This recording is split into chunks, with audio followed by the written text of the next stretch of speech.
We've talked about the lesson that you've chosen to do with the kids on fractions and teaching them fractions. Yes. So let's talk a little bit about the components that you need to go through and about the things that the kids have to know before you can teach the lesson and how you're going to get there.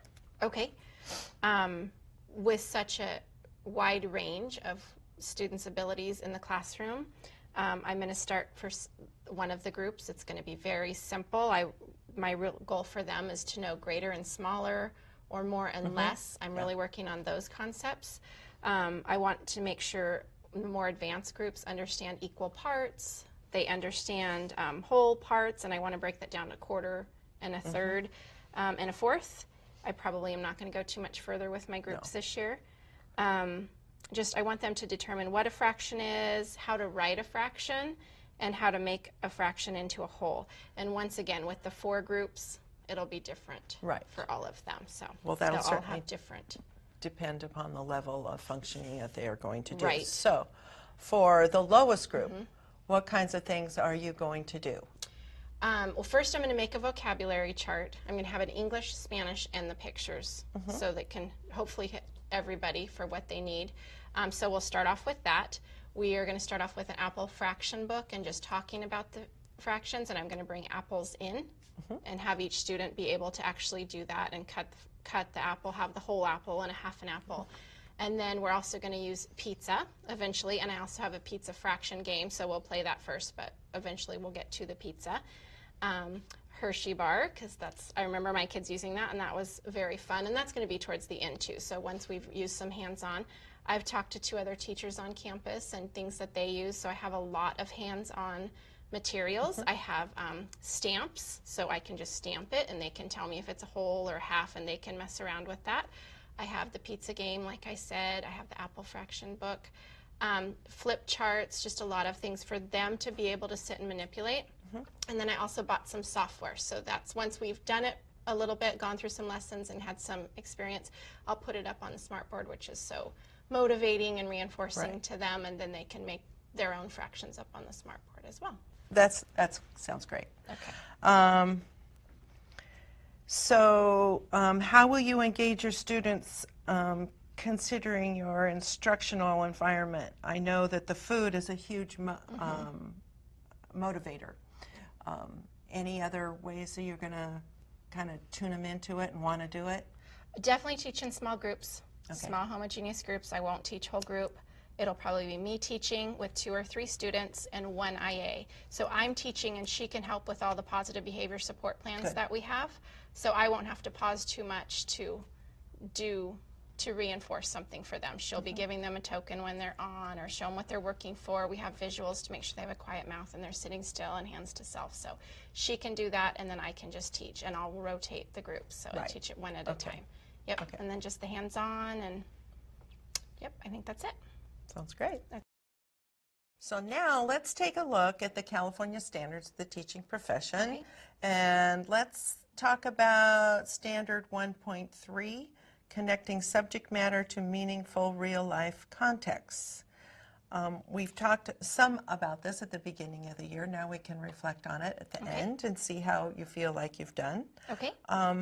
The first part is the emerging, which uses real-life connections during instruction as identified in the curriculum. And certainly you have a lot of evidence for that. Right. So I try very hard daily to definitely do a lot of hands-on, meaningful experiences using real objects and real activities. One thing we do weekly is a cooking activity that's based around communication needs, speech needs, but also doing something real.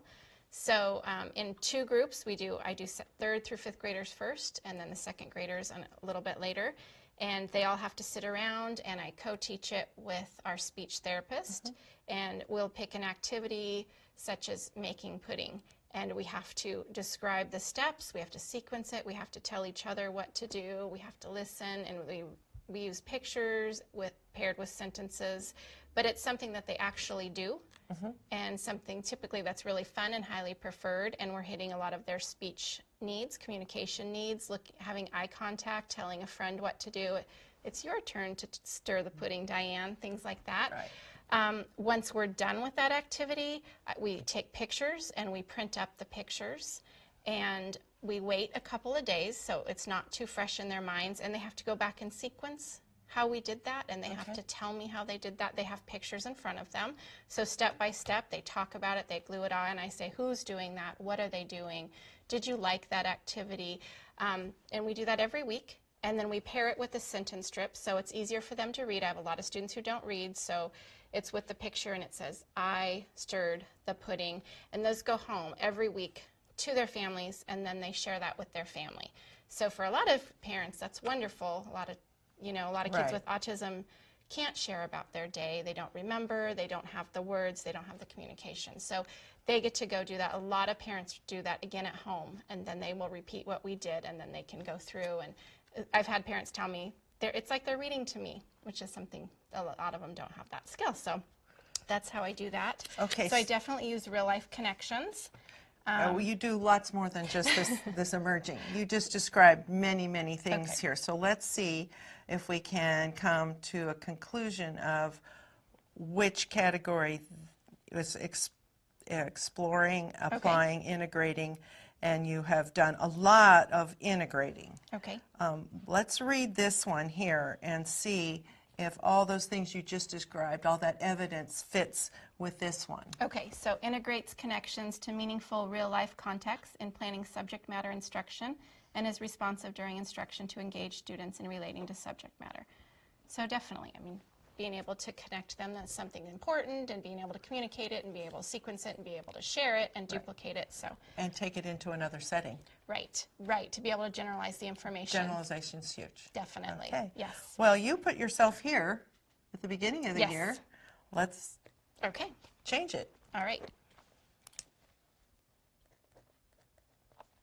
Now, let's talk about how the kids fall into this continuum here, because sometimes our kids limit where we can put ourselves on the continuum, even though you could be and are innovative. Okay. So let's see what would happen in this column, in the innovative column. Okay, so students routinely integrate subject matter into their own thinking and make relevant applications of subject matter during learning activities. So most of my students don't have the ability to problem solve or synthesize the information. They need visuals to help them. They need a lot more modifications to be able to get to a level. So I would put my students more at applying the information. They're doing it. They're able to describe it, but they need some pictures, they need some cues in order to be able to come up with that information. So I'd put my students more at applying, maybe a couple crossing over into integrating. That's about where I'd put them. Yeah, I think that sounds pretty accurate. We often run into that as we're teaching, and we could go to a higher level, but because of the clientele, it sometimes just doesn't work. Definitely.